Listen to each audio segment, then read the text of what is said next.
ipapakita ko sa inyo dahil kukunin ko pa doon sa tao. Kasi, Hindi sa amin yun. Hindi kami yun. Pag kami ang nanigil, automatic may ticket ka. Hindi kukunin mo sa tao. Hindi kami yun. hindi, sir. Kayo magpabayad kasi nila yung lisensya ko. Kotse yung suke niya. Ano? Babayaran ng enforcer yung ticket mo. Hindi. Ibig sabihin, dahil may kakilala sa drama enforcer, pero yung lisensya niya, hiniram niya yung lisensya ko. Ngayon yung lisensya ko yung pinanilita niya. Alam mo, magkano lang ang binigay? 150 lang. Tapos ngayon, ngayon, 1,000 sa amin, andito lang naman kami. Tatanggalin na namin yung motor, hindi pinapatanggal. Kasi ka pa nag-reklamo, ba't ngayon ka nag-reklamo? Kasi napaka-unfair naman kasi, sir. 150 kotse, motor, 1,000. O sino kung hindi na Kaya nga sinasabi ko sa'yo, nasan yung ticket? Kasi kung meron kang gano'ng instances, may reklamo kang gano'n, ako mismo gagawa ng report, ipapahit ko yan. Patatanggal ko kung sino yan. Sige, sir, kukunin ko, antay mo ko dyan. Nasaan? Legal parking din ba? 008. 008. Legal turning. Legal turning. Sino to? Ano to? Sasakyan? Kotse yan, sir. Kotse. Ngayon, anong naging issue? Bakit kotse yan? Ito, motor na. Bakit ito 1,000 tapos yan 150 lang?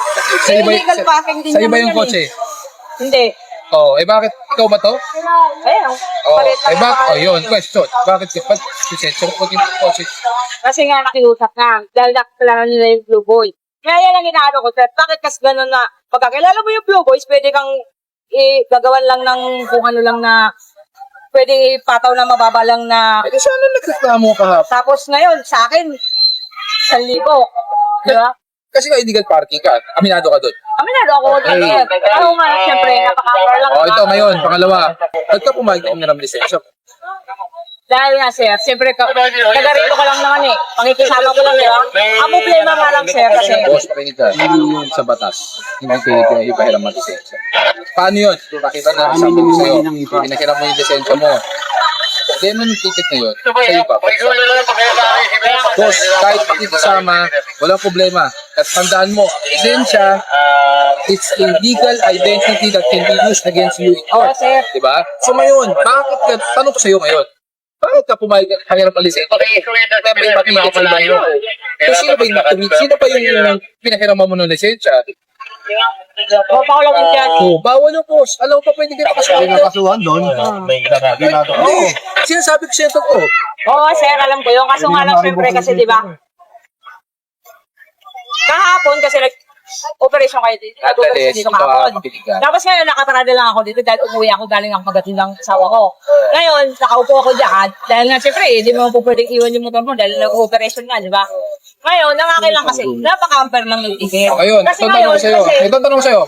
Yung illegal parking mo ngayong araw, sinasabi mo nandyan ka, di ba? oo nga, sir, hindi na pinalis. Bakit enforcer ka ba? Hindi nga, sir. Okay, so pakinig ka muna. Hindi nasabi ko sa mga Tinuturuan ano ko eh. kita, ipinapaalam ko sa iyo yung tamang informasyon because you are misled and you are misinformed. Okay? Andyan ka. Ang motor mo naka-illegal park, di ba? Aminado tayo doon. yes, Ngayon, sir. tiniket sa iyo, illegal parking, attended. 1,000. Tama? Okay, dalawang klase ang illegal parking. Attended, andyan ang driver, pero ang motor o kotse, naka-park ng mali. Okay? Ngayon, pag unattended, walang driver, towable at impoundable. Okay? Yes, sir. So tama, klaro na tayo sa illegal parking. Yes. Ngayon, babalik tayo sa Sir, kahapon. kasi- Dito nga, babalik na tayo sa Hindi, issue mo sandali lang kahapon. kasi, sir. Kasi nga, kanina nandiyan na. Kung malayo pa kayo, malayo pa yung nagtitiket eh. Aalisin ko na sana yung motor eh. Ayaw ko yung aalisin eh. Oo nga, kasi nga nakita ka na nandyan eh. Nakita ka na naka-illegal park, di ba? Aminado ka na, naka-illegal park ka. Aminado ka na naka-illegal parking ka. Attended. Ngayon, papalikan kita sa issue mo kahapon. Ba't ka nagpahiram ng lisensya? Diba? Well, sinasabi niya kahapon na tikitan daw siya. Wala naman po ako personally nandun sa operation, but ang sinasabi niya, ang sasakyan daw po ng kanyang kaibigan ay tinikitan.